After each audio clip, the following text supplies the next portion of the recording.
Where's your hand? Oh, I'm having my high school ring put on it, and my hook is stuck in the stair car.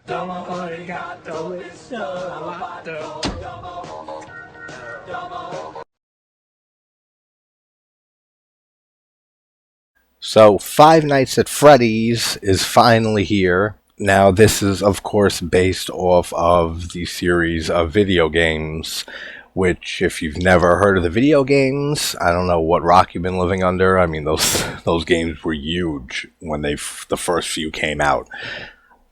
Never really cared for them. I think the gameplay sucks, and I think it's just a jump scare the game. Is basically what it is for me.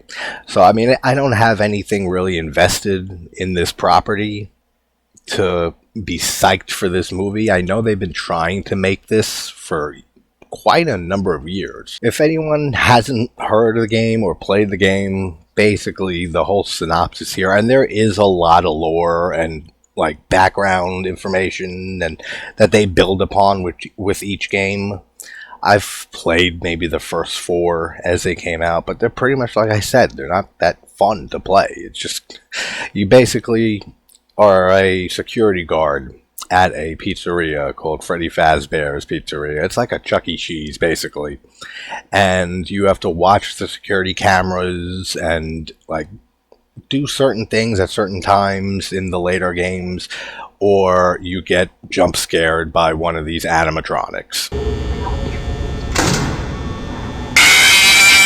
And it's literally the game. So if you don't do it right and you fail, one of the animatronics gets to you and you get a pop-up jump scare on the screen to scare the living shit out of you. So I'm not a fan of the games, that's what I'm trying to say here. So obviously with a premise for a game that's that thin and bare bones, just a security guy at a pizzeria trying to dodge animatronics that are evil, they have to add, obviously, some other main storyline here for a movie. And that's where, like, most of my issues with this movie are. It's just the story. Like, it feels way too crazy.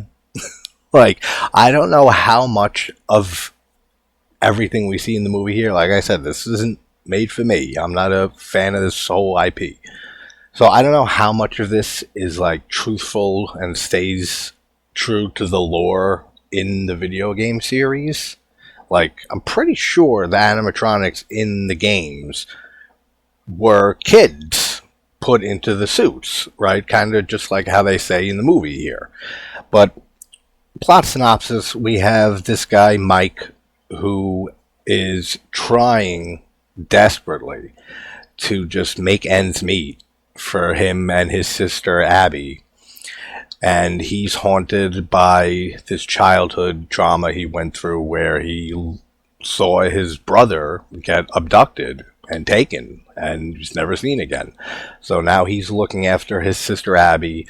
She draws pictures all day long, and they have a nice little dynamic. Now there's this whole other side plot in there with this bitchy aunt who wants to take over custody of Abby because Mike is very, not reliable with his job history and everything.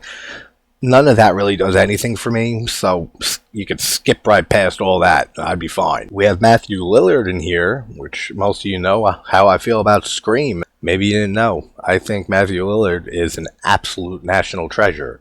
I love him as an actor. I always have. He's one of the few things about Scream that I love.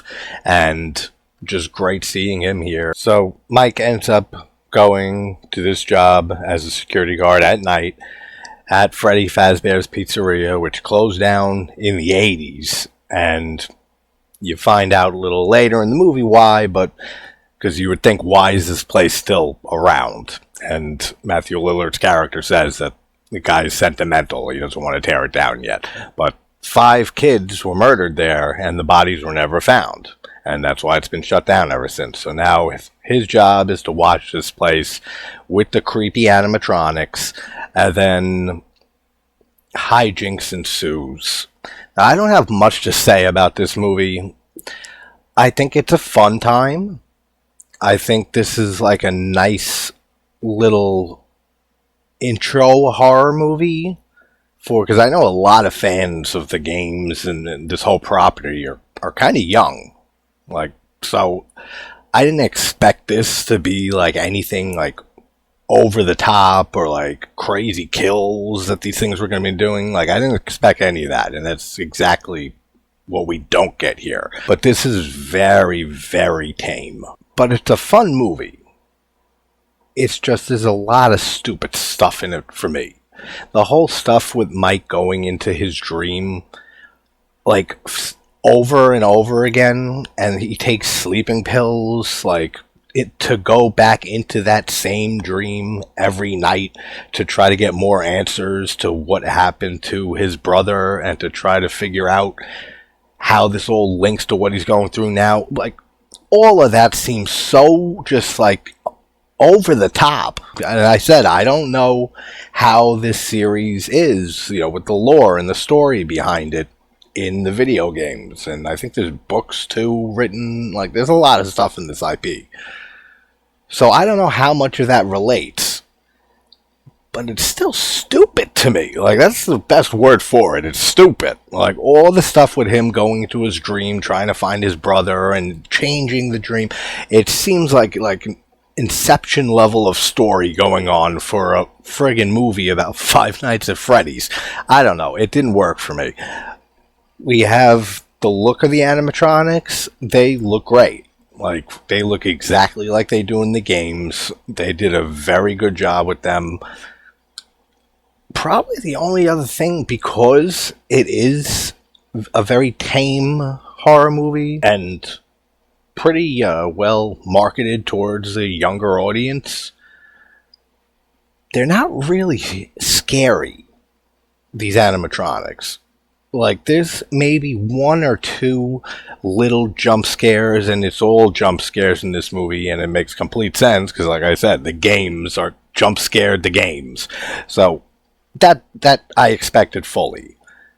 But there's nothing really creepy or anything in this movie that makes you even worried about the animatronics. Like, the most evil thing that they do, I don't want to go into spoilers for those who haven't seen it, so get away, but when they kill Matthew Lillard at the end is probably the most evil shit they do. I mean, I know they kill the burglars who come in and try to trash the place. They're working for the crazy aunt who wants custody over Abby, but the most evil and scary they seem is at the end when they're killing Matthew Lillard, the bad guy.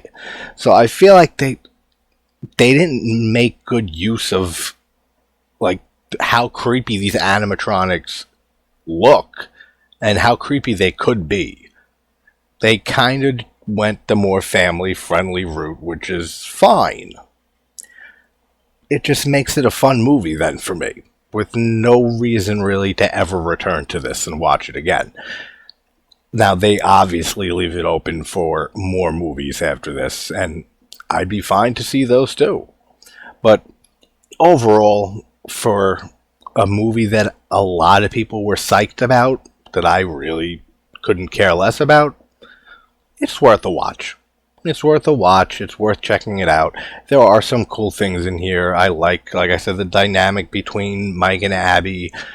I like Hutcherson's performance here as Mike, like very much so. The girl that he ends up meeting, the police officer who ends up tying into more of this whole mystery at Freddy Fazbear's Pizzeria, she's good. That's pretty much it. Like I said, the story is where I have most of my issues with, and just a lot of the stupidity in it. But still fun. So, Five Nights at Freddy's, it's here, it's gone, and move on to the next movie. Alright guys, I will talk to you soon. Take care.